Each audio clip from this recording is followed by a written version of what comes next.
This is the Sunday stream opening song because the other song is copyrighted.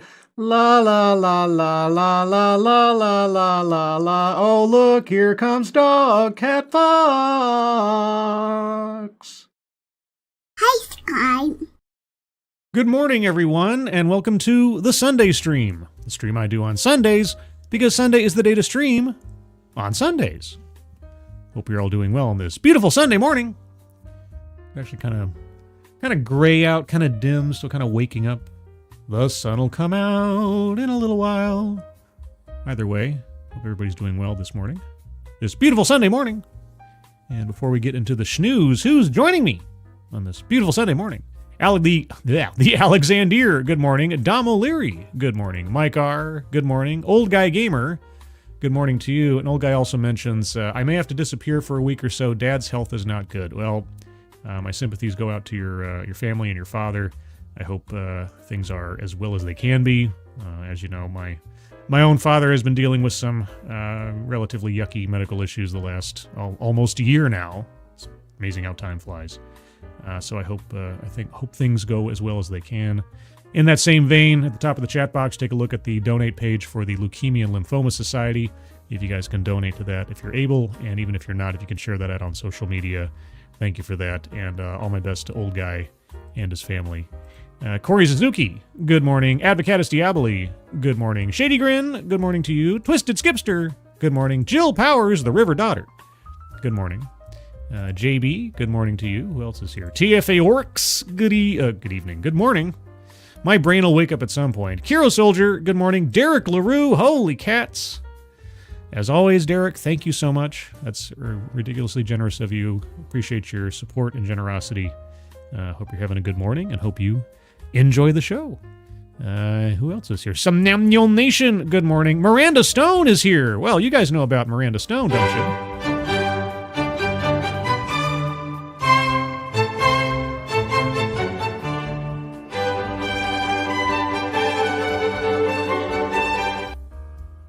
Yes, Queen of the Discords is here. Advocatus Diaboli, good morning. Full Metal Joker, good morning. Sabian187, good morning. TC LaChance, good morning. Sun is out where I live, unfortunately.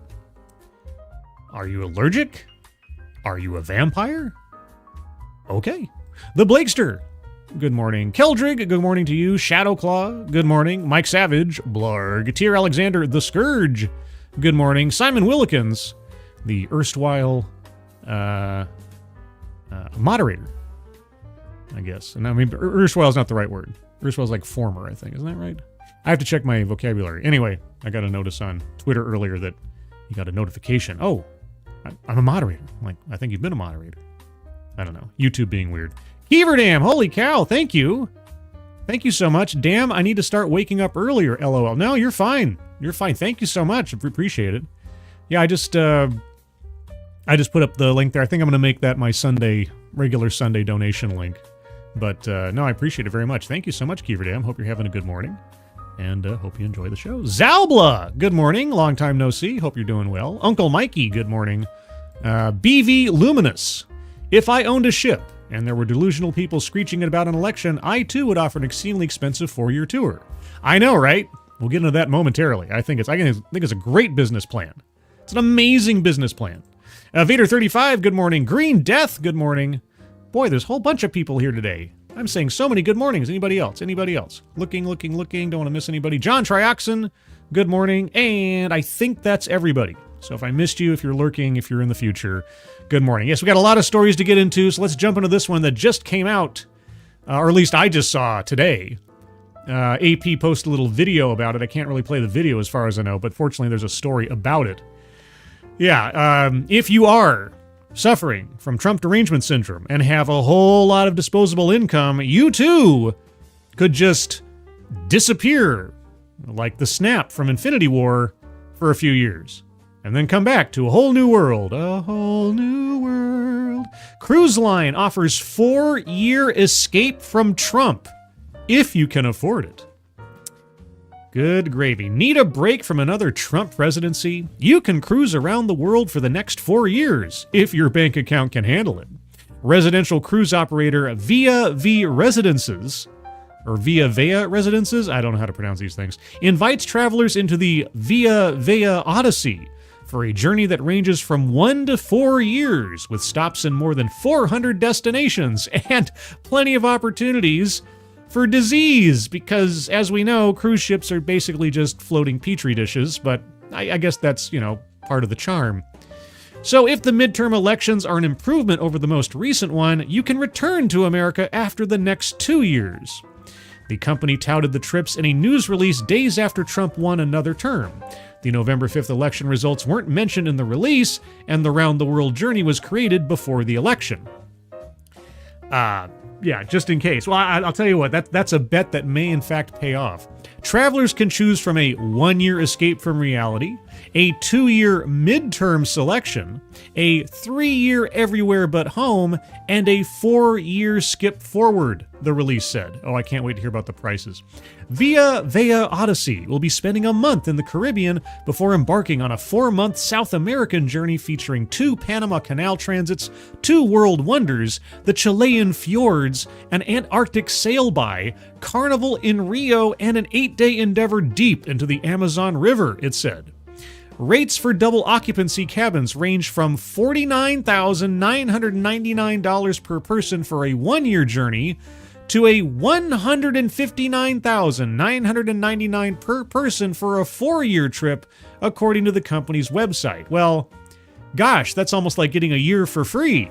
If it's $50,000 a year, man, $160,000, that's pretty good, I guess. Single occupancy cabins start at $79,999 for 1 year and $255,999 for 4 years. Holy cow! I can spend 4 years on a boat. Everybody look at me because I'm sailing on a boat for $256,000, let's just say. Americans' interest in getting away has risen since the election. Reuters reports that Google searches for move to Canada surged 1,270% in the 24 hours after polls closed on the East Coast.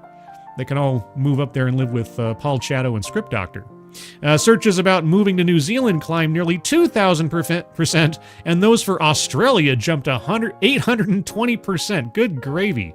My brain can't handle these numbers. The United Kingdom and Japan also were high on the list of destinations. I'm sure they were. Wow, so yeah, if you've got $160,000 as a couple, or $256,000 as an individual, you too can disappear for 4 years. On a boat in international waters.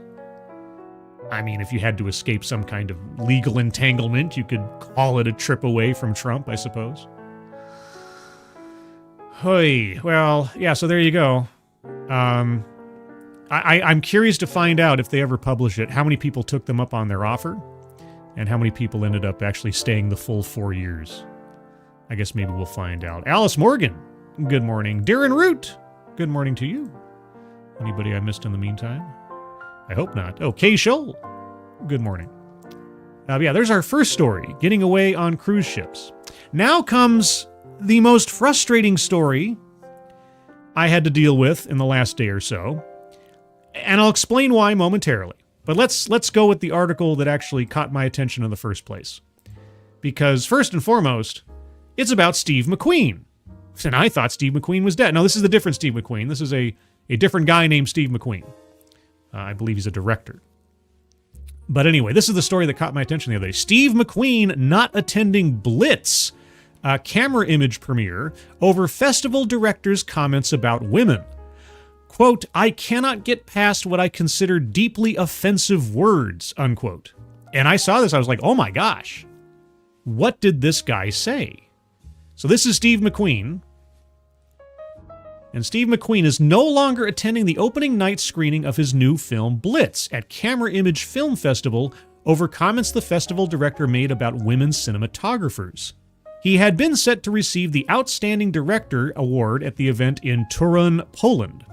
Quote, "Having read Marek Zidowitz, I'm going to make my best attempt here. Zidowitz op-ed concerning female cinematographers. I have decided not to attend the opening night presentation of my film Blitz this weekend, McQueen said in a statement to Variety. Quote, although he has issued an apology, I cannot get past what I consider deeply offensive words. I have enormous respect for cinematographers of all genders, including women, and believe we have to do and demand better to make room for everyone at the table, unquote. Now that's as much as I read of the article prior to this. And as soon as I saw this, I thought, okay, I've heard this kind of I'm offended language before. And I wonder what the guy said. Let's see. In a column published to Cinematography World magazine. Oh, do they actually link it? Okay, before they didn't link it. Do they actually go? No, actually, sorry, that's a link to their own articles. Pardon me. That's a link to Variety's article about the article. This is the thing that was so frustrating. Every single article I looked up on this, trying to find the actual article, did not link to this guy's article. Over and over and over again, I went through so many web pages talking about the guy's article. None of them linked to the article. You go to the Cinema Image or Camera Image website, and they don't even list the article anymore. So you can't even read what the guy wrote. But let's go on a little bit more before I get to that. In a column published to Cinematography World magazine, festival director Marek Zidowitz appeared to suggest that having greater representation of women DPs and directors in the event's selection could lead to the inclusion of, quote, mediocre film productions, unquote. Quote, should we reject what is esteemed and valuable just to make space for the necessity of social change, he wrote? Quote, whilst festivals like Cannes, Berlin, or Venice are criticized for their selections due to succumbing to or promoting political or ideological trends, Camera Image remains committed to artistic values as the foremost criterion for qualifying and promoting film art, unquote. And I saw this. Before I saw this, I assumed we're talking about the guy was making an argument against DEI ideology. And of course, people decided to take offense. But of course, I couldn't tell for sure if that was the case. It sounded like it. Because nobody actually published the article. No one had actually recreate the article for view. Anyway, so Steve McQueen is like, I'm offended. I'm dropping out. I'm not going to show up because this guy was so offensive. This guy's article was so offensive. Well, then a couple of days later, the Substance director, Coralie Fargiat, pulls film from Camera Image following festival head's comments about women. Oh my gosh. Coralie Fargiat has pulled her film The Substance from Camera Image Film Festival following comments the festival director made about female cinematographers.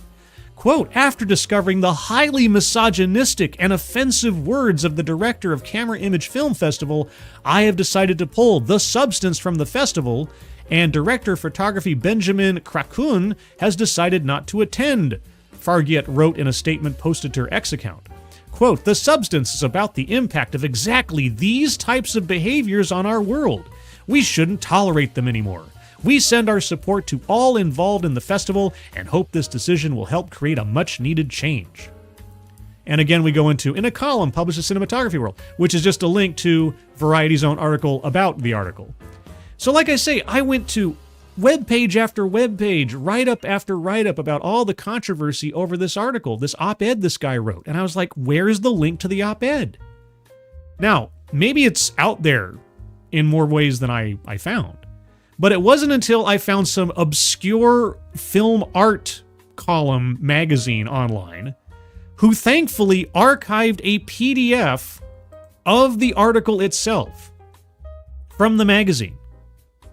So, unlike a whole bunch of other places on the web, on the internet right now, I can show you the actual article, and let's read it all together. Let's see what exactly this controversial perspective is. I mean, is it really as bad as they say? Let's find out. This is from, Camera Image. I believe this is November 4th of 2024, and the article's title is Time for Solidarity. Okay. The film industry is undergoing rapid changes affecting the cinematic image, its content, and aesthetics. One of the most significant changes is the growing recognition of female cinematographers and directors.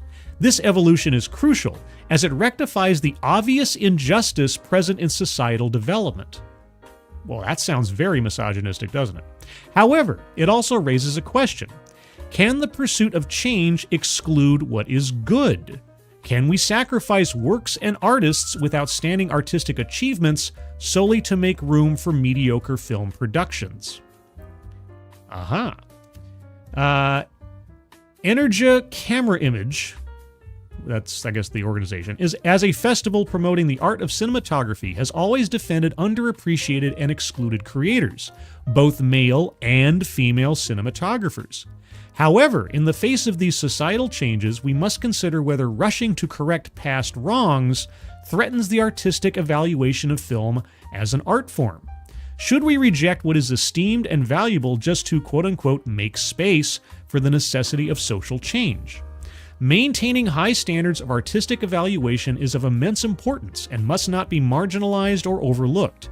After all, the essence of cinema is not just the literary message, content, or the context of a film's production conditions, which are often overemphasized by critics, but primarily the aesthetics and emotional expressive power of the moving image, conveying to the viewer what words cannot: sensory emotions.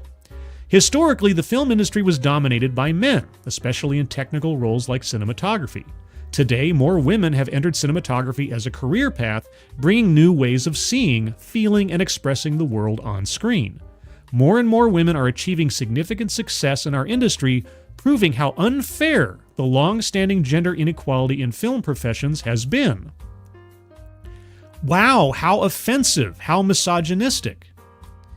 Cinematographers like Ellen Kuras, ASC, Mandy Walker, ACS, ASC, and Rachel Morrison, ASC, the first women nominated for an Oscar for Best Cinematography, are leaders representing those positive changes. Even before their successes, the Camerimage Festival set this important trend, promoting and recognizing the works of female cinematographers. Well, how terrible. I'm waiting for the terrible, offensive, misogynistic, hateful language. In 2011, Yala Daluska, I know I'm probably screwing that up, I apologize, received the prestigious Golden Frog for her work on In Darkness, long before any female cinematographer received such recognition from the broader film industry. Dorota Kizerska's film Jestem was awarded at Camerimage in 2005. Since the beginning of the festival, we have invited women not only to present their films, but also to serve on various competition juries. Agnieszka Holland chaired the main Camerimage jury in 1997, as did Mandy Walker, ACS, ASC, in 2023. Further efforts to include more female cinematographers and directors in the festival presentations are indisputable, but they must not come at the expense of what is truly important to the festival: evaluating artistic merit and selecting valuable films for competition. While Camerimage strives to acknowledge the contributions of women in cinematography, it also aims to maintain artistic integrity. Change? Yes, but let's remain decent and honest. It's about rapid evolution, not a fanatical revolution that destroys the cathedrals of art and throws out its sculptures and paintings. Camerimage was founded to celebrate artists behind the camera, often wrongly dismissed as mere technicians. Like the creators of Gothic cathedrals, these artists collaborate to create moving images that transcend simple film recordings. The festival has never aimed to glorify some at the exclusion of others, nor to recognize works lacking artistic value. The film selection process at Camerimage is guided by a principle of harmony between meaningful content and the aesthetics of the moving image. This principle has remained unchanged since the festival's inception. Every year, we watch thousands of films, seeking those that best embody this balance, regardless of current political or ideological trends. Whilst festivals like Cannes, Berlin, or Venice are criticized for their selections due to succumbing to or promoting such trends, Camerimage remains committed to artistic values as the foremost criterion for qualifying and promoting film art. Despite efforts to promote diversity, support creators, and create an incubator for young filmmakers and ideas, Energia Camerimage faces significant challenges. One of the most serious issues is the lack of spaces for professional film screenings, workshops, and masterclasses.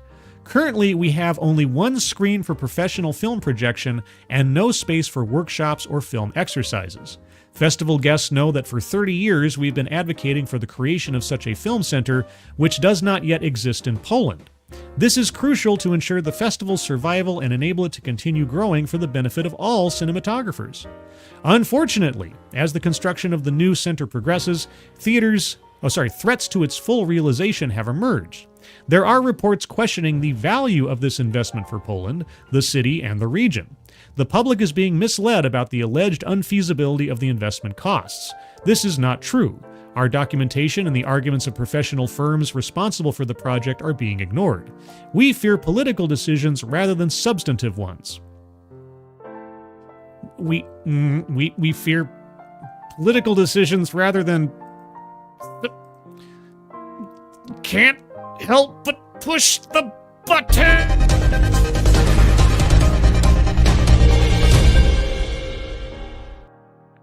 Pardon me. I feel better now. We fear political decisions rather than substantive ones. We need the support of all film communities and artists for whom Energia Camerimage matters. Please write letters of support to the Ministry of Culture, the city, and the Marshal, and send them to the following address, yada yada yada, yada yada yada. By remaining true to its mission and values, the festival can continue to serve as a leading platform for artistic dialogue and innovation. It is crucial that we create solidarity, an environment in which artistic excellence is not only recognized but celebrated too, and is not sacrificed for commercialism or a merchant mentality. We must ensure future generations of filmmakers have a place and platform for international exchange of ideas and artistic development. Marek Zajdowicz.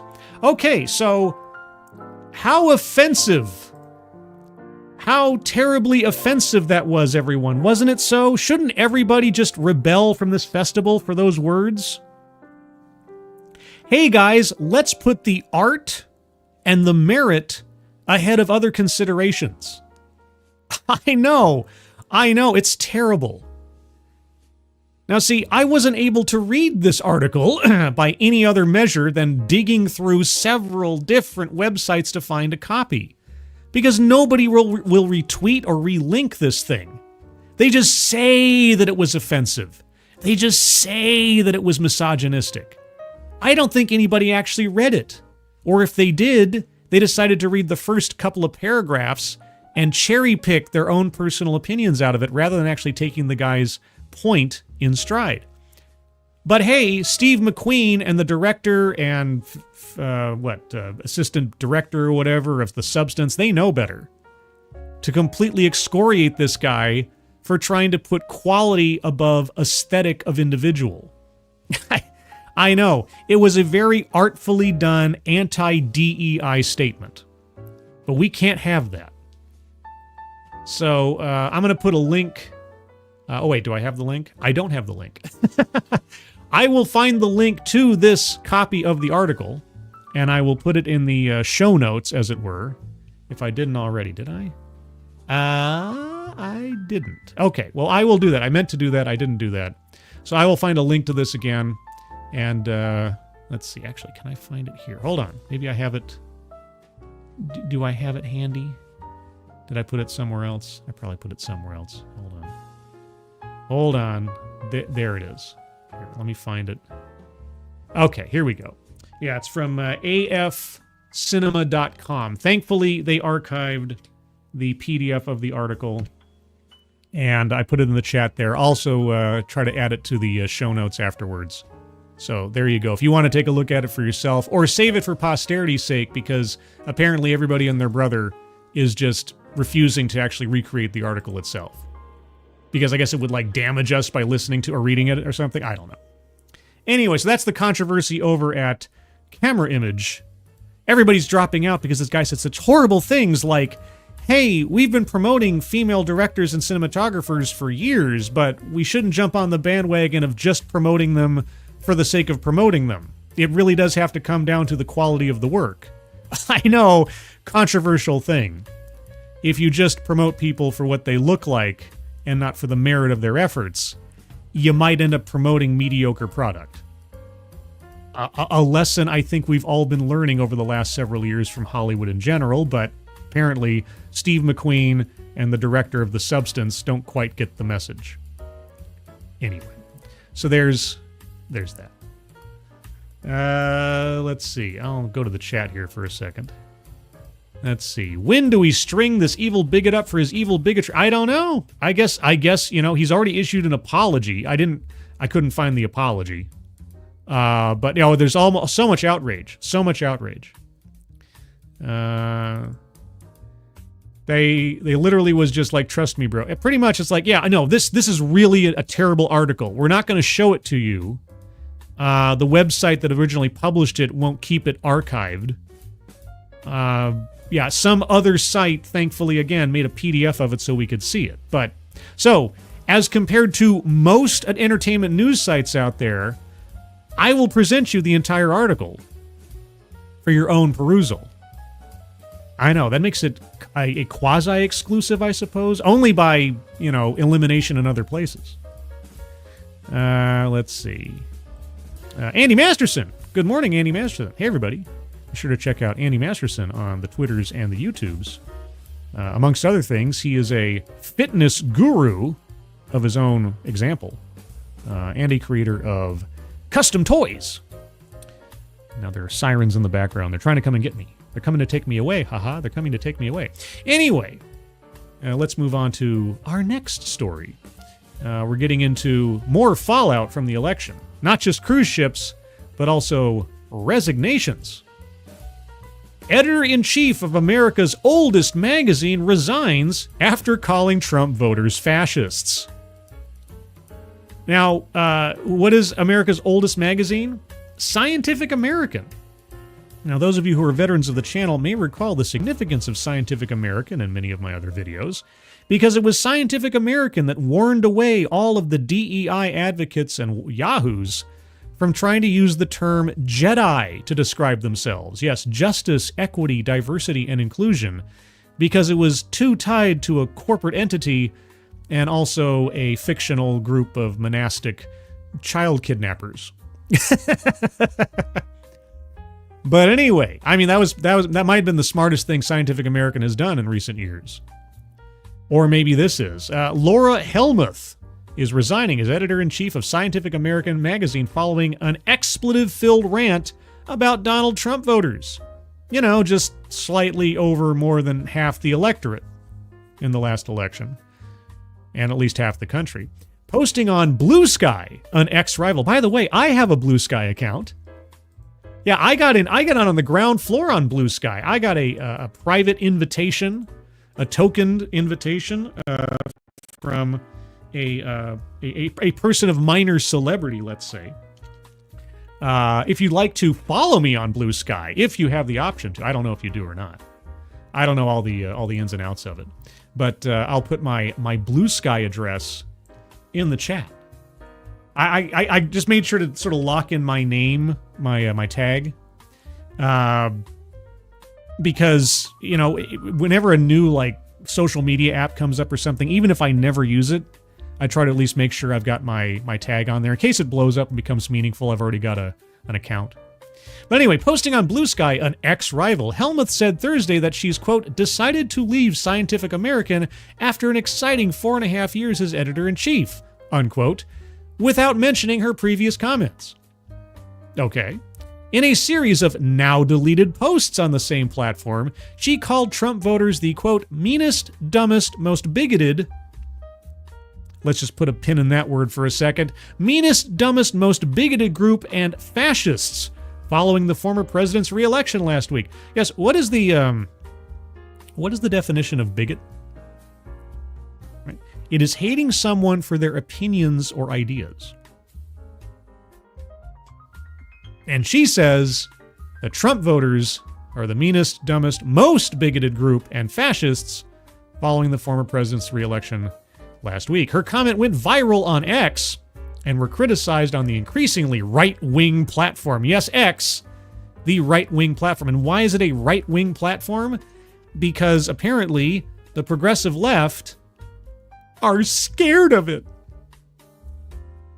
Helmuth had apologized in a separate post, calling them offensive and inappropriate. Well, if you're an editor of a magazine for over 4 years, maybe you think about what you're saying before you hit send. I mean, I don't know what the skills are necessary to possess to be an editor-in-chief of a major magazine, America's oldest magazine. But if you're writing your own copy, I do this all the time as an English major. Before I hit send on something, I usually look over what I've written to make sure I haven't misspelled anything or accidentally capitalized a letter in the middle of a word or something. Now, I'm not perfect. I have hit send on things before and been like, dang it, I wish I had an edit button. But generally speaking, it's reflexive. It's almost reflexive now because I'm almost slightly paranoid of sending something that I've misspelled or, mischaracterized or something. But apparently not her. No, she sent all this stuff, posted all to Blue Sky like nobody's going to see it or something. I'm just venting. And like, whoops, I guess people pay attention when I post publicly. She apologized in a separate post, calling them offensive and inappropriate, and said that they, quote, don't reflect the position, unquote, of Scientific American. I mean, I can believe that.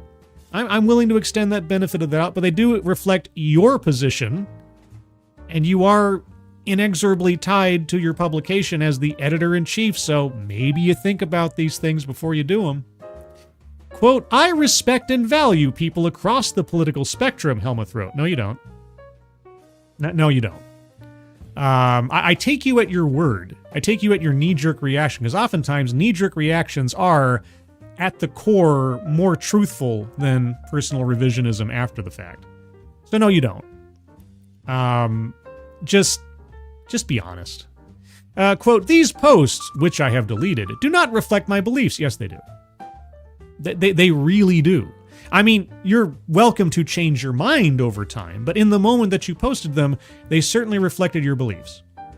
That wasn't an accident. It's like you slipped on a banana peel and hit your head on the keyboard and suddenly all those words appeared.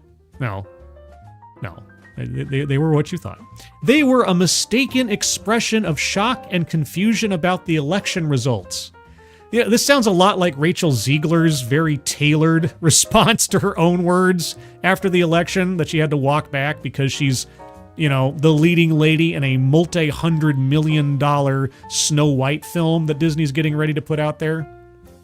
Anyway, Kimberly Lau, president of Scientific American, said in a statement to CNN that it was Helmuth's decision to leave and a search for her replacement is underway. I believe it was her decision in the sense that she was told, fall on your own sword, you just screwed everything up. But anyway, quote, we thank Laura for her 4 years leading Scientific American, during which time the magazine won major science communications awards and saw the establishment of a reimagined digital newsroom, Lau said in the statement, quote, we wish her well for the future. With 179 years in print so far, Scientific American says it's the, quote, oldest continuously published magazine in the United States and has published pieces for more than 200 Nobel winners. This year, for only the second time in its history, the magazine published a presidential endorsement voicing its support for Kamala Harris and saying Trump, quote, endangers public health and safety and rejects evidence, preferring instead nonsensical conspiracy fantasies, unquote. Yeah, like Trump voters, half the country, are the meanest, dumbest, most bigoted group and fascists. But speaking of, nonsensical conspiracy theories. But anyway, yeah, so there's the editor-in-chief of Scientific American going bye-bye.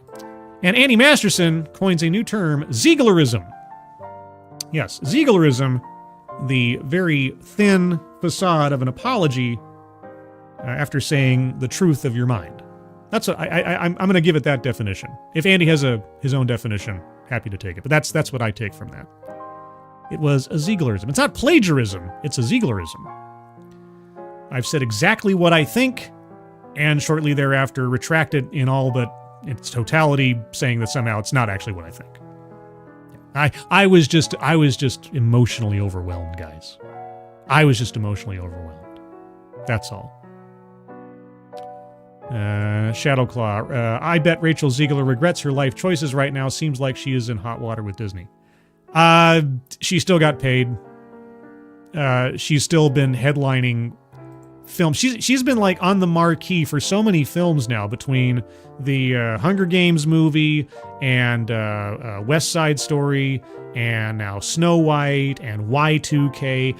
I don't understand how she keeps getting work after everything else, but I'm assuming all these productions were in process before all the controversy came out. Plus the fact that most of Hollywood still probably agrees with her sentiments. Yeah, when the Snow White thing goes, I was going to give a relatively not family-friendly phrase there. But when Snow White, the movie, bombs at the box office, and I'm pretty sure it will, not only because of Rachel Ziegler and the bad press, also for the delays, the controversy, the reshoots, the marketing, all the costs involved in it at this point, that movie would have to make upwards of $1 billion to break even and make a profit. And the likelihood that most people are going to want to go see that thing now diminishes time as days go on.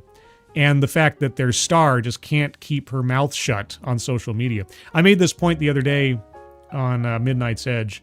After everything that she originally said about Snow White, the original film, which was not very flattering, and then all of the very smug attitude she took, not only about the source material, but then later on comments about the Israeli-Gaza war, which were not very flattering, at least by extension to her co-star, Gal Gadot, or Gal Gadot, however you say it. I would have thought that's sort of like how Warner Brothers took the very controversial and poison pill of Ezra Miller and kept him on lockdown until after the Flash movie premiered and did its business.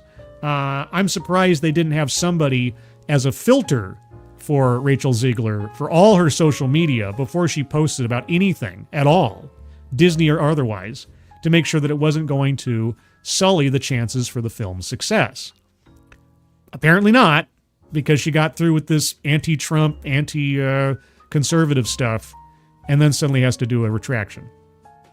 It's amazing to me that Disney has not done that, unless, of course, secretly, behind closed doors, they really do like Rachel Ziegler's takes on things and don't want to, smother her or something. Anyway, Faustonia, thank you so much. Different subject, Scribe. Uh-oh. A different subject? You mean I'm going to have to switch gears? Thanks for that ambush stream last night. That one is in my industry. Scary where our new recruits are coming from. Yes, for those of you that missed it last night, I did an ambush stream on a panel discussion from the, I think it's like the Young Aviators or College Aviators Association or something like that. Anyway, it was a panel discussion of a whole bunch of presidents of various societies or groups or associations that all have aviator or aviation in their names, but are really just glorified ERGs and support groups for various demographics that want to associate themselves with an industry and a profession for some reason. It's not the most exciting watch in the world, but it is indicative that even now, even at this late date, we have a whole incoming generation of not only aviators, but college students in general, who still put identity above merit and still want to tribalize and factionalize themselves for great justice. It's especially concerning when you're talking about an industry that deals with seeing to the safety of people's lives at 30,000 plus feet. But anyway, you can take a look at that. It's over on the channel right now. And there's something to be learned there, because every one of those students, I think, came from either a different university or a different demographic within said university.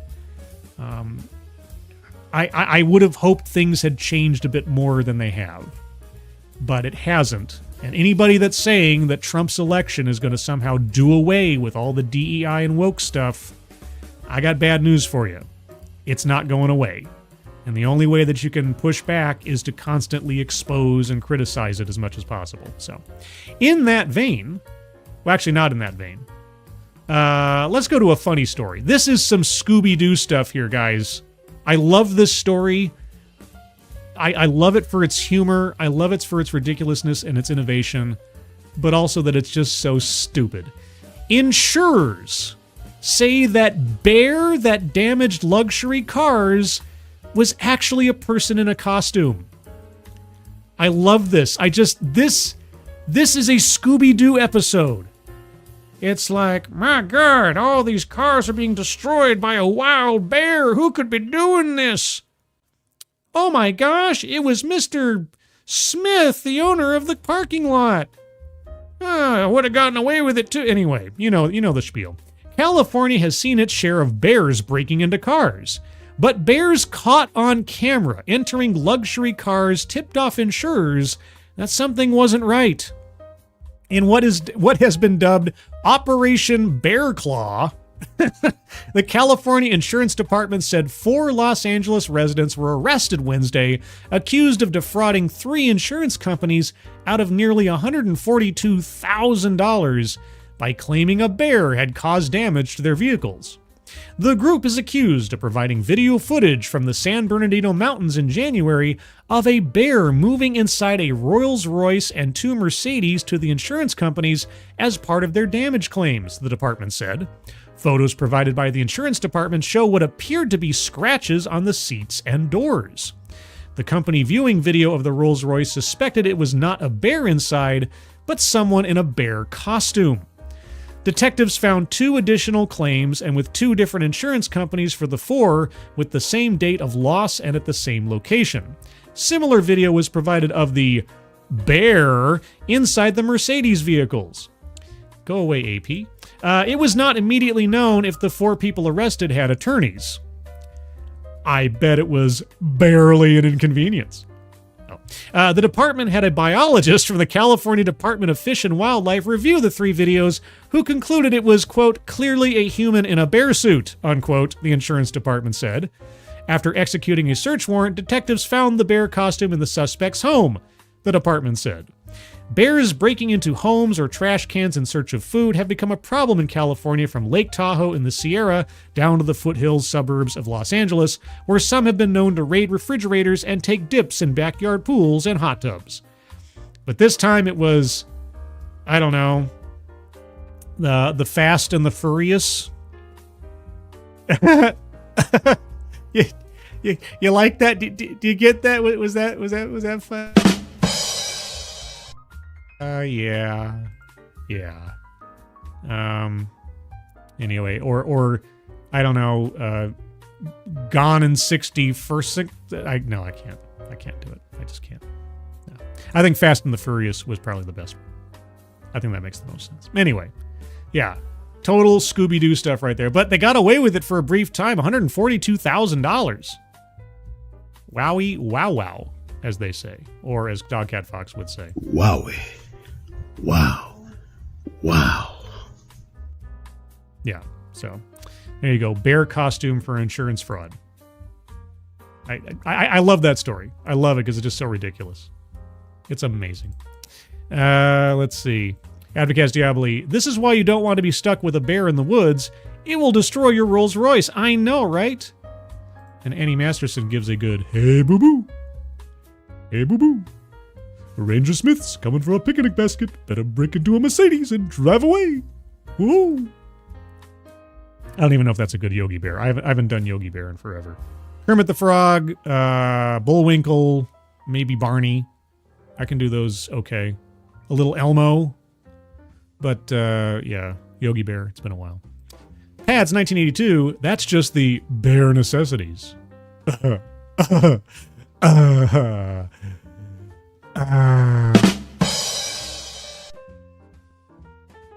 Let's see.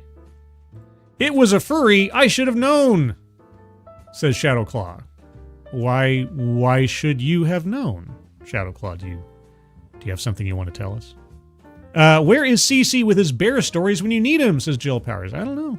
Probably doing something more exciting. Oh boy. Hey, Rocky, watch me pull an insurance claim. Okay, all right. Hey, Rocky, watch me pull an insurance claim out of my hat. Did that come through? I don't know if that came through. Did it sound legit at all? You tell me. How unbearable. Okay, we could go on forever. We could finally go on forever. But anyway, let's see. Let's go on to a serious story. A somewhat serious story. Because I haven't done a story on immigration in a tick or two. So something that I'm actually very happy to. So of all the things going on with the Trump appointments and Trump administration incoming, etc., immigration and the sentiments being professed by the incoming border czar and Trump himself are things that I'm very glad to hear because they are a long time in coming. A long time in coming. Trump immigration targets Ukrainians, Venezuelans, and Haitians.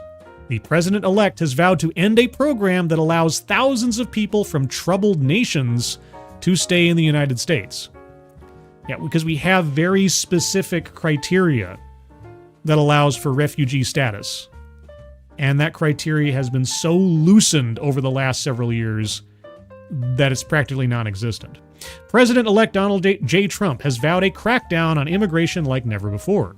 While his hardline rhetoric about illegal immigration harks back to his first campaign, yeah, I'm glad you at least differentiated between illegal and legal immigration, because oftentimes they just say immigration writ large.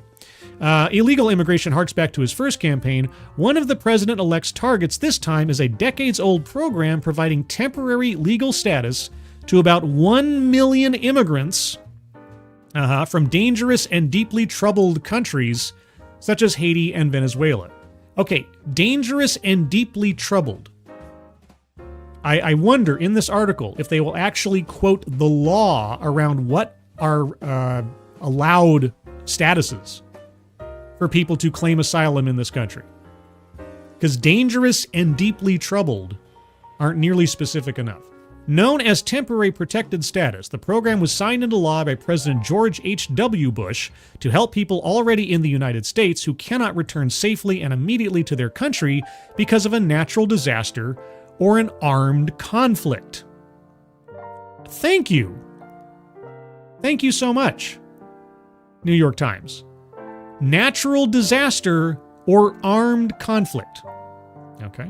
But for some immigrants, the program, which allows them to work legally, has become all but permanent.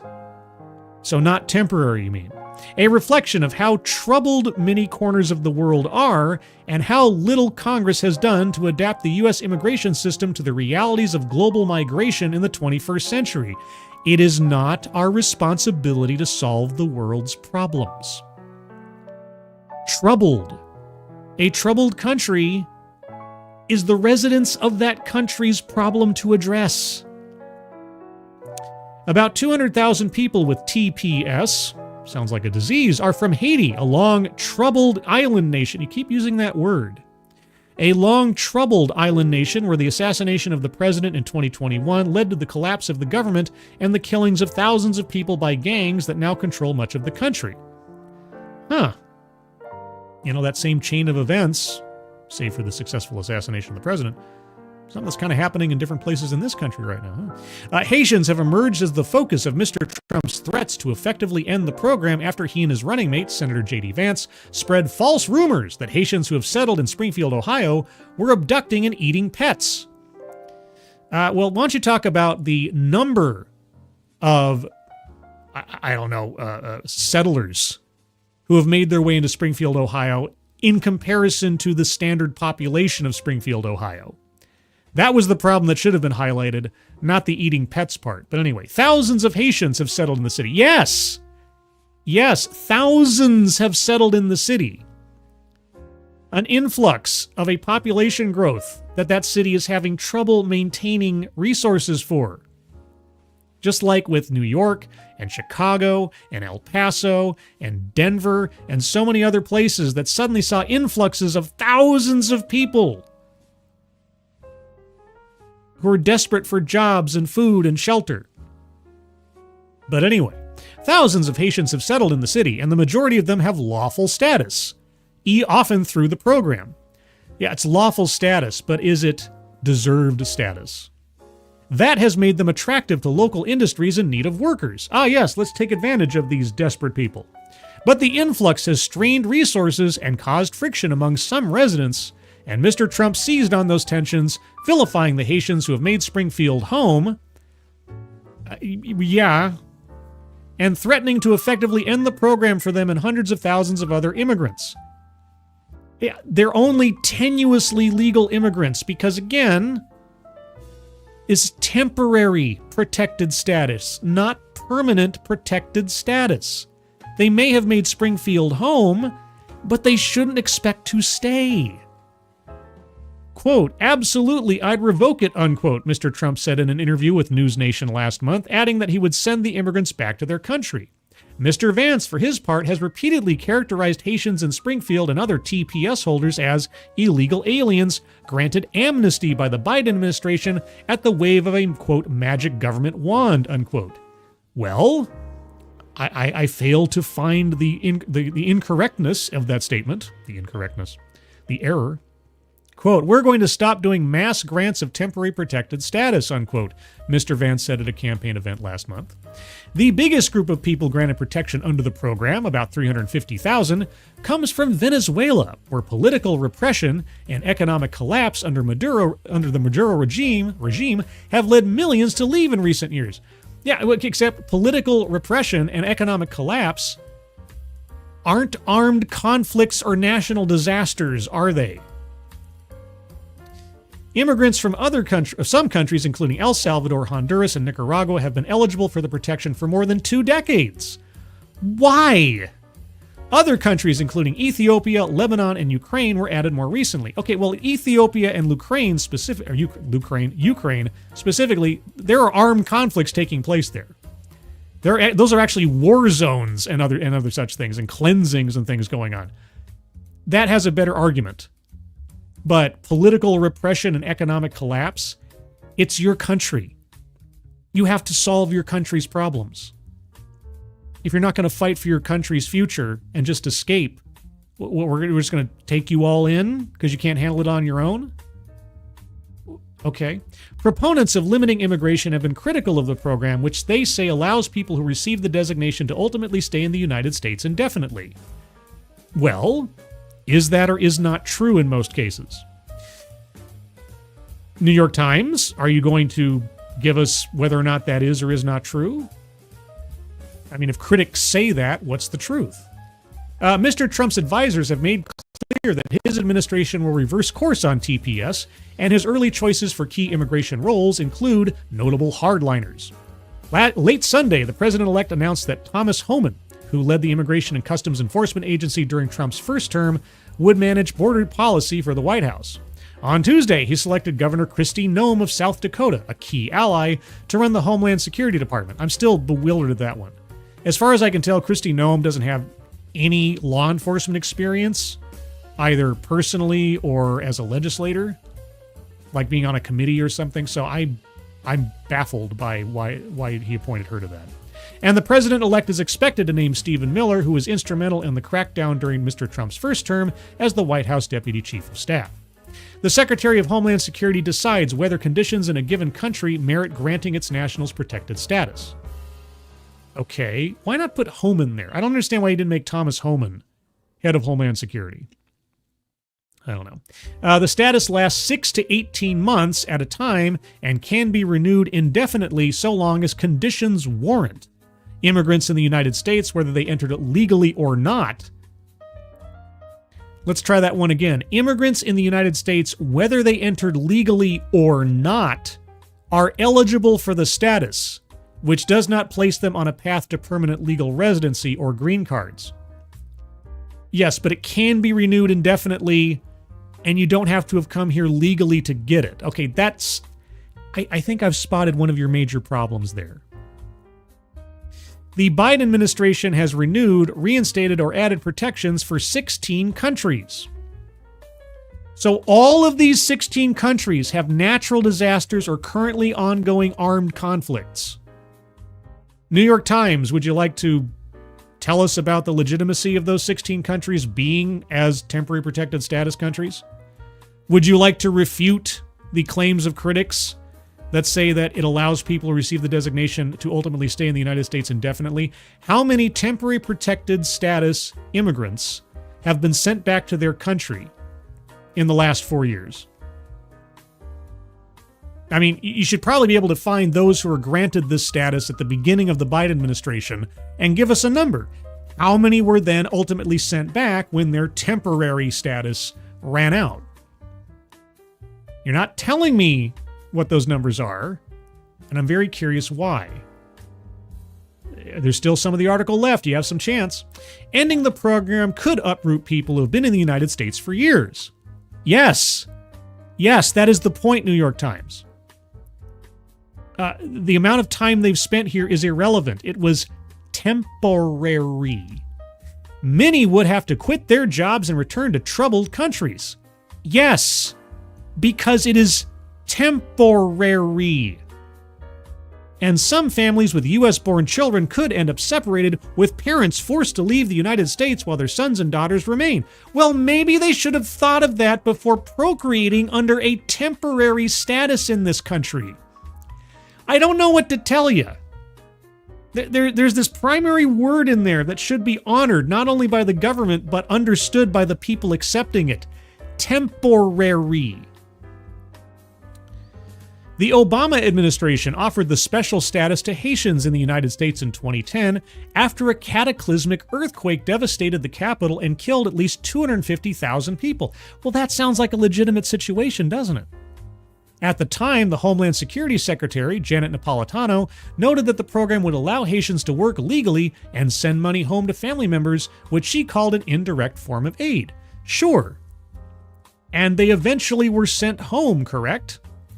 Since the assassination of the country's last president in 2021, Haiti has plunged into political chaos. Well, political chaos is not a natural disaster or an armed conflict, and been plagued by gang violence that killed thousands of people and made water, food, and healthcare far harder to obtain. On Monday, a Spirit Airlines flight from Fort Lauderdale, Florida, was struck by gunfire while trying to land in the capital, Port-au-Prince. It was one of 3 international aircraft hit by gunfire in recent days, which led the FAA to ban U.S. carriers from flying to Haiti for 30 days. Okay, and Leslie Joseph, a Haitian dentist, and his wife flew to the United States in 2021 on a tourist visa after being threatened at gunpoint by gangs. Okay.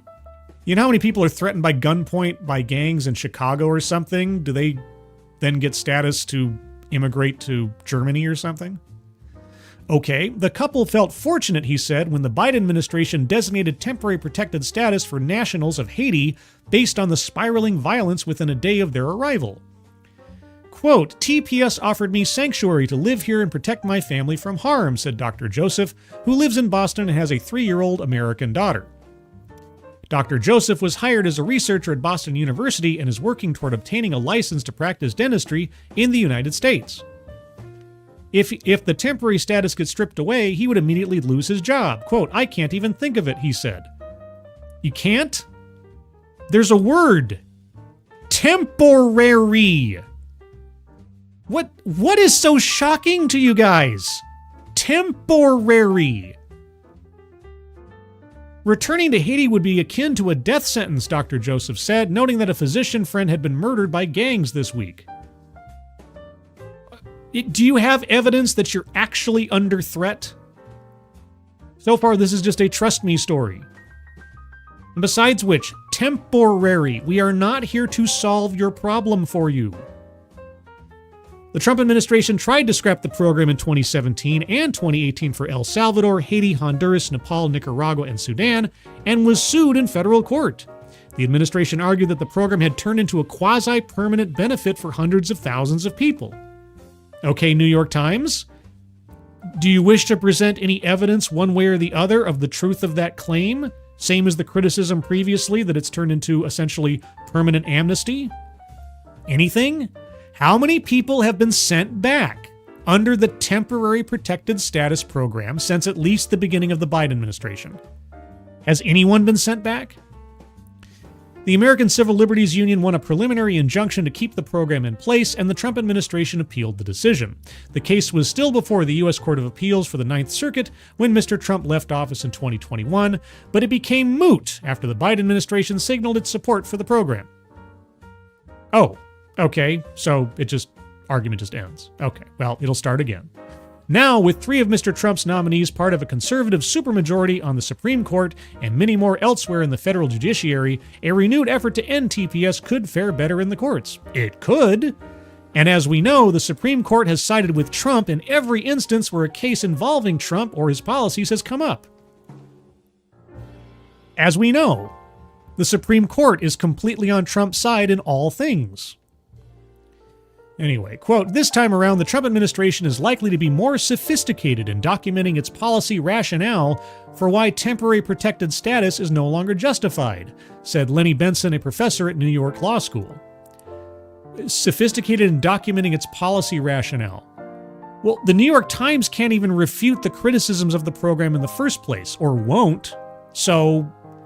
Okay. President Biden has used temporary protected status for, quote, more foreigners from more countries than any previous administration, unquote, said Alex Naureste, Vice President for Economic and Social Policy Studies at the Cato Institute, a libertarian think tank that sees legal immigration as essential to a healthy economy. Yes, legal immigration, not amnesty through loophole. He said that the president had, quote, appropriately responded to the increase in the number of countries in turmoil. What, by bailing out every country with problems?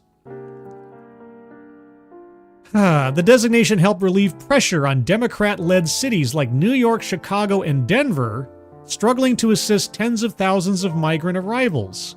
The mayors of those cities urged the administration to allow the migrants to work so they could achieve self-sufficiency more quickly, and temporary protected status was the answer.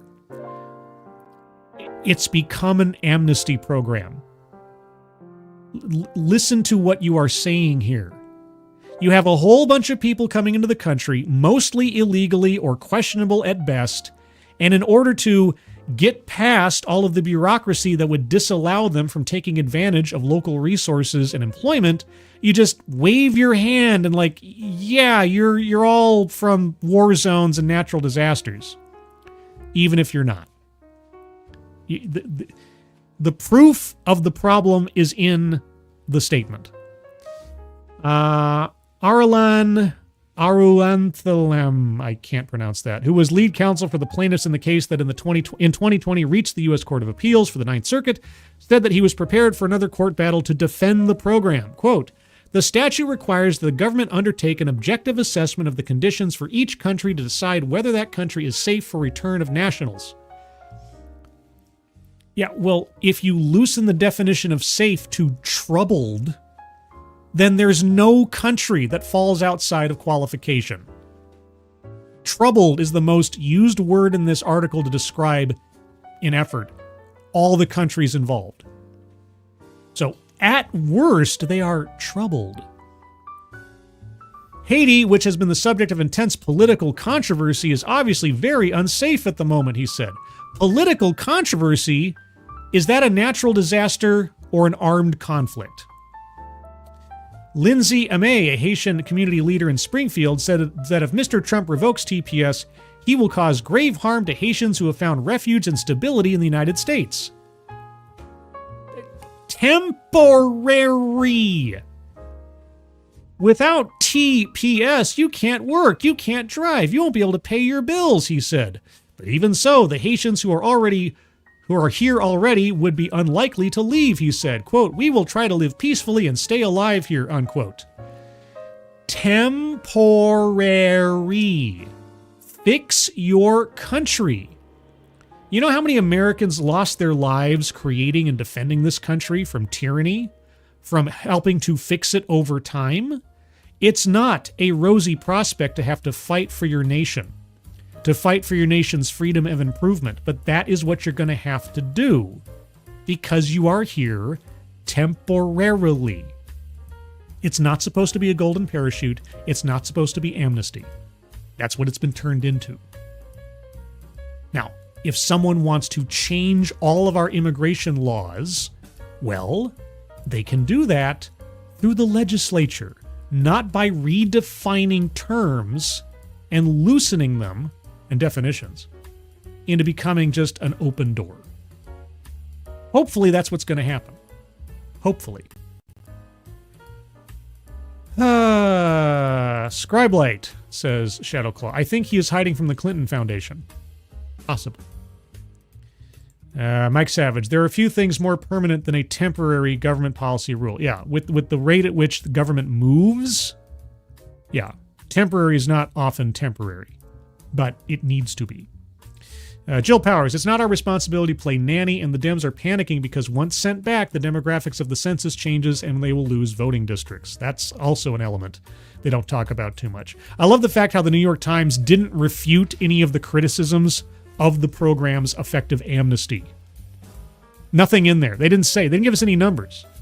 Like, just, I would love to know. And I don't know the numbers. Maybe they are impressive. I don't know. New York Times won't tell me. But since Biden took office, in the nearly 4 years since he's been in office, how many people granted temporary protective status have been sent home? I mean, I would like numbers, but I'll take percentages, right? Of all the people granted temporary protected status since Biden took over in January of 2021, how many have since been sent back to their home countries? Is it more than 5? and I'll take percent or people, one of the two. There was one other story I wanted to cover here. It's kind of related-ish to a story that I looked at the other... Oh, where is it now? Oh, dang it. Hold on. Pardon me. I thought I had a link to an actual article, but I don't. So let me get an actual article here. No. I want the news about... There she is. Okay, let's do this one. We'll do the Des Moines Register because that seems like the most relevant publication for this. So you may recall that prior to the election, there was this shock poll that came out. This shock poll from Iowa, from a famous pollster who's never wrong, who's gotten the last, 27 elections correct or something. And that was Ann Selzer, the Selzer poll. Not seltzer like Alka-Seltzer, but Ann Selzer. Well, as of today, pollster Ann Selzer ending election polling, moving to, quote, other ventures and opportunities. Now, before I continue, I want to say I want to give credit. At least she has the integrity to be able to say, I got it so wrong, I probably am not good for this industry anymore. Right? She got it so wrong. There are a lot of pollsters and pundits out there who do not possess such integrity. But moving on, public opinion polling has been my life's work. I collected my first research data as a freshman in college, if you don't count a neighborhood poll I did at age 5. I've always been fascinated with what a person could learn from a scientific sample of a meaningful universe. Beyond election polls, my favorite projects were helping clients learn something they did not know to help them evaluate options for their companies, institutions, or causes. That work may well continue, but I knew a few years ago that the election polling part of my career was headed to a close. Well, if you knew that a few years ago, I'm surprised you didn't pull up stakes earlier than this. Over a year ago, I advised the Register I would not renew when my 2024 contract expired with the latest election poll as I transitioned to other ventures and opportunities. Okay, well then I've had it misrepresented to me in some of the rhetoric. I was under the impression that she quit because of the 2024 poll, but she had already decided not to renew before the election. Interesting. Would I have liked to make this announcement after a final poll aligned with Election Day results? Of course. It's ironic, it's just the opposite. I am proud of the work I've done for the Register, for the Detroit Free Press, for the Indianapolis Star, for Bloomberg News, and for other public and private organizations interested in elections. They were great clients and were happy with my work. Okay, I have to walk it back. If it is true that she had always planned to retire after this election, then I guess it was just bad timing. There were shocking polls for each, to be sure. In the end, my findings looked good. Over 30 years of polling led to an A-plus rating in Nate Silver's analysis of Pollster's track records of accuracy. I earned that rating in Silver's first list, and my grade never dropped. Maybe that history of accuracy made the outlier position too comfortable. Polling is a science of estimation. It's guesswork. And science has a way of periodically humbling the scientist. I don't know if it's science. So I'm humbled, yet always willing to learn from unexpected findings. My work will continue for current clients and for clients yet to come. Will it, though? In addition, I'm thinking about how to put other talents to work for the benefit of new clients. My integrity means a lot to me.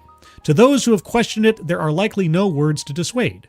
For those who know me best, I appreciate the supportive notes and calls reminding me that what drew me to them as friends, colleagues, and clients was commitment to truth and accuracy, both in my professional and my personal relationships. That is part of my DNA, and I intend to protect and preserve that heart of me. Well, I don't know, because I can't know, I'm not a mind reader, what influenced her to make this prediction as she did. But, it was really, really wrong. It was Kamala Harris +3 when it turned out to be Trump +13. That is a dramatic error. So was it ideology that drove her? Did she just look at the numbers incorrectly? Was she polling the wrong places? Hard to say. But, if she did agree or plan on retiring before this all happened anyway, then so be it. If she's willing to admit that she made a mistake, good on her. I was under the impression that she quit because she got it wrong, that was the driving force behind it. But I'll take her at her word that this was all part of the plan. Either way, still kind of funny, and I wonder how the other pollsters will react to this as time goes on. But related to that, only slightly, in the realm of election predictions, you may remember about a week or two ago now, I did a stream, a ambush stream, looking at a guy named Ian Bremmer, who is some think tank nonprofit guru or something about politics and elections and such. And he was reacting to the aftermath of the election, supposedly going to tell us what to expect next as a result of it. And most of what he had to say was about as common sense, boilerplate knowledge as you could possibly ask for. And I'd never really heard of this guy before, but he has a whole series on TED Talks doing political analysis and such. Well, I found a clip. I found a YouTube short of Mr. Bremmer just before the election. And just for fun, just for laughs, I thought I'd play that little short here, just to see what he was thinking was going to happen in the aftermath of the election. Remember, this is before the election happened. It's only about a minute long. So let me turn down the music here for a moment, just in case, because I'm not quite sure what the sound quality is. But I know hindsight's 20/20, but again, just like Ann Seltzer, Ian Bremmer comports himself to be some kind of political science guru. So here we go. So I'm not that worried about the weeks running up to the election. I'm very worried about the days and weeks after the election. Oh, really? Why? There will be districts that don't certify the winner of the election because the elected officials don't like the outcome. I mean, it's entirely possible, and I think that might be true because some of the things going on in some districts right now are kind of shady. Suddenly they're finding more votes out of nowhere, or they're starting to count votes that have been deemed illegal. You see that going on in Pennsylvania. You see some questionable things going on in other districts. Yeah. And we have laws and rules in place where people can contest election results if there's a particular margin of difference between the totals. So that's conceivably legitimate, but you're worried about that. Okay. There will be massive numbers of court cases. I don't know what masses are, but it's possible. I think there will be intimidation in certain areas that'll try to stop certain people from voting. Oh, okay. Did we see a lot of that? And I think that after the vote is done, there will be huge numbers of people that don't believe that it's true. Oh, I got you there. There'll be huge numbers of people that don't believe it's true. Like, I don't know, most of the crazy liberal left. Believe it's rigged. And that's a dangerous place to be.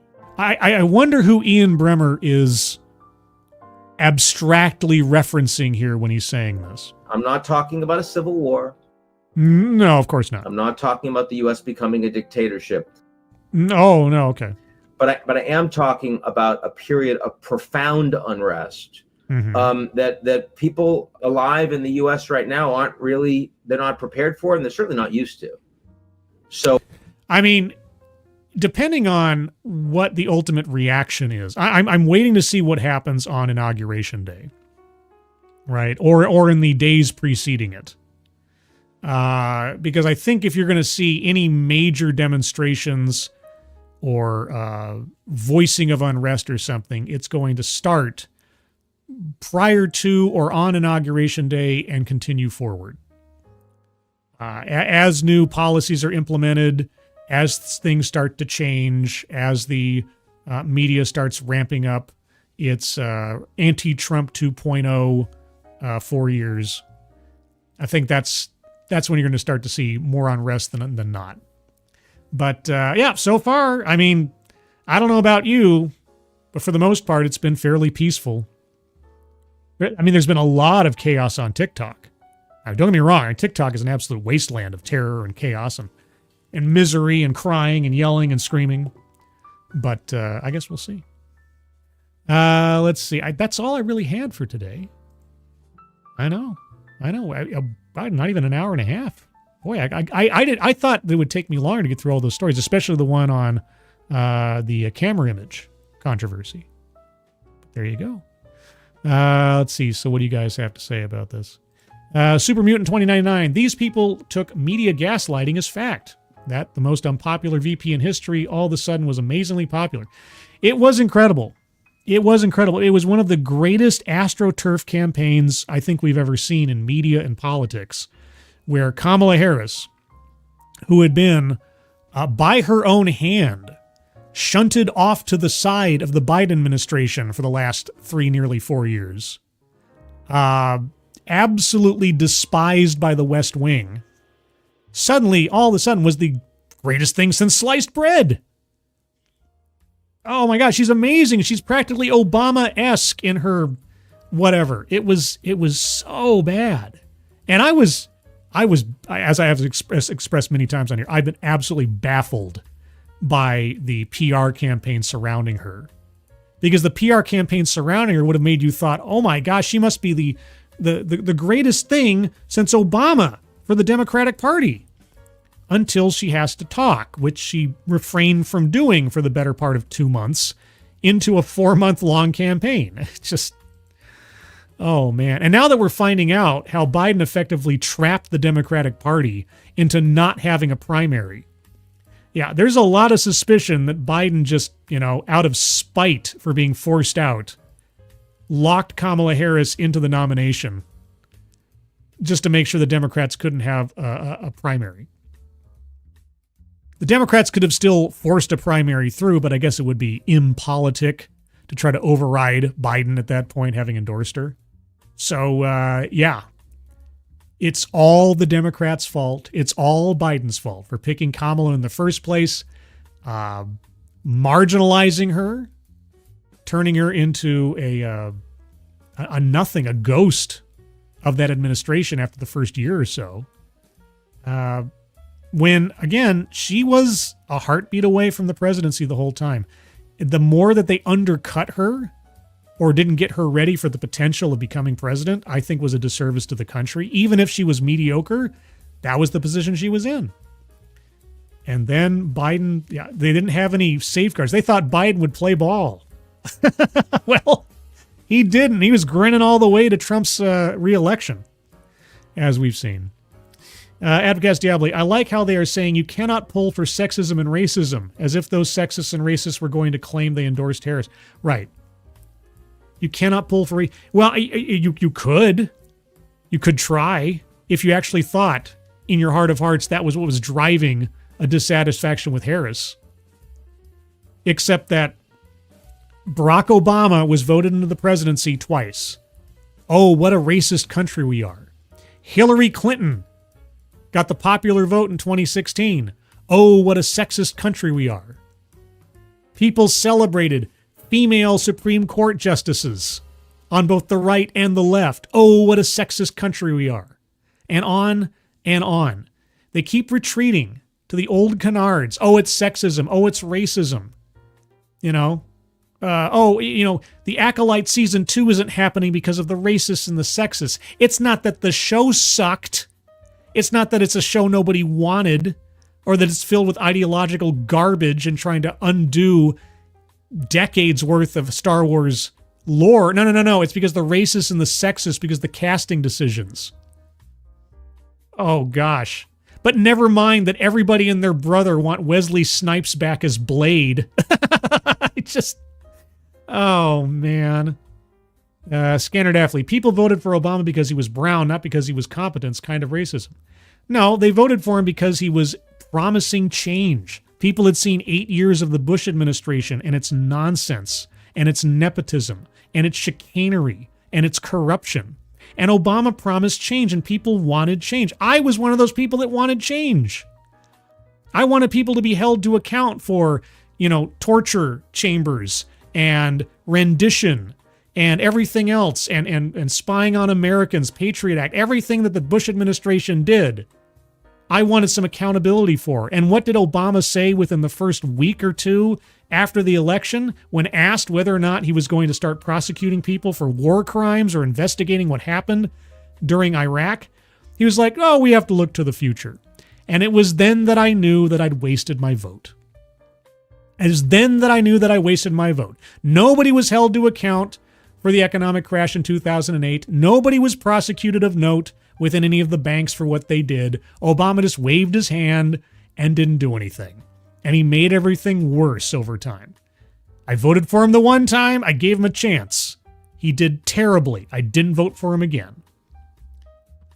Yeah, no. People voted for him because they wanted a change. They looked past his race. His race had nothing to do with it.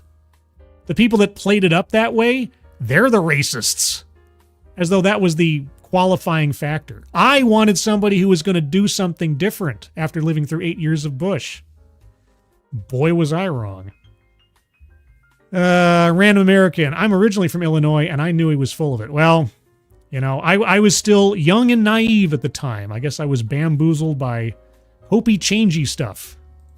Oh, well. Let's see. Mike Savage. No one was prosecuted for the 2998 crash.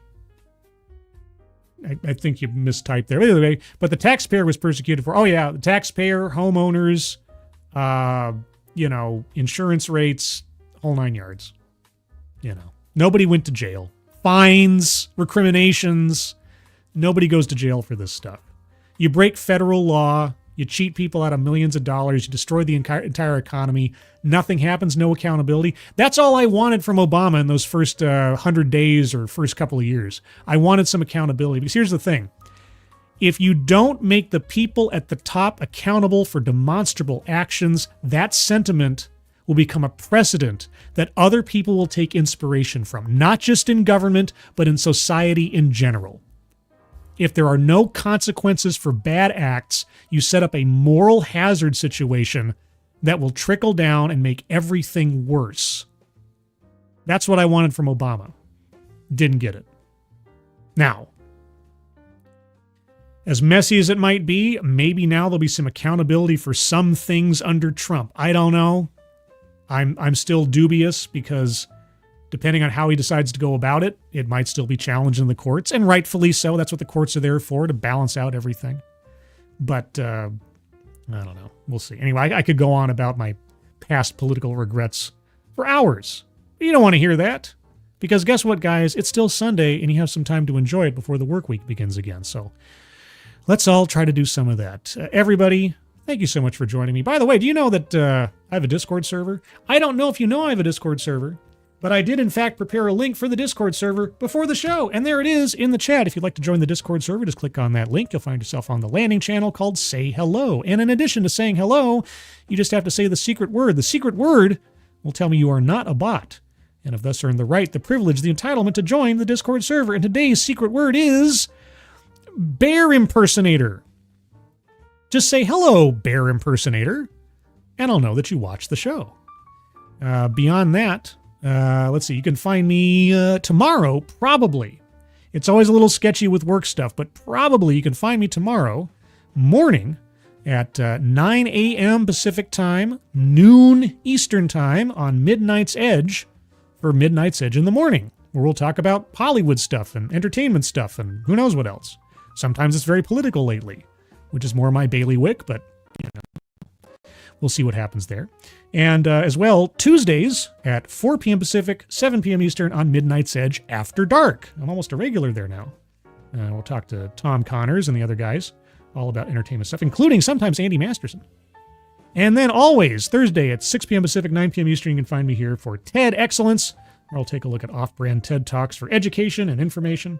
And there may be ambush streams along the way during the week, depending on what's going on. Otherwise, everyone, thank you so much for joining me. Moderators, thank you for keeping an eye on things, even though everyone here is so well behaved. You have very, very little to do.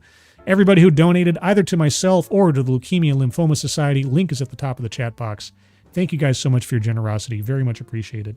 On the way out, if you would, leave a like and or a comment if you can, and share this stuff out there with people you think might enjoy it. I appreciate it when you do. And if you do, on Twitter and now on Blue Sky, when you do so, if you tag me in your tweet or your cloud or butterfly or whatever the heck they call them over at Blue Sky, please do so I know that you did, so I can thank you personally, because I appreciate it for you taking the effort.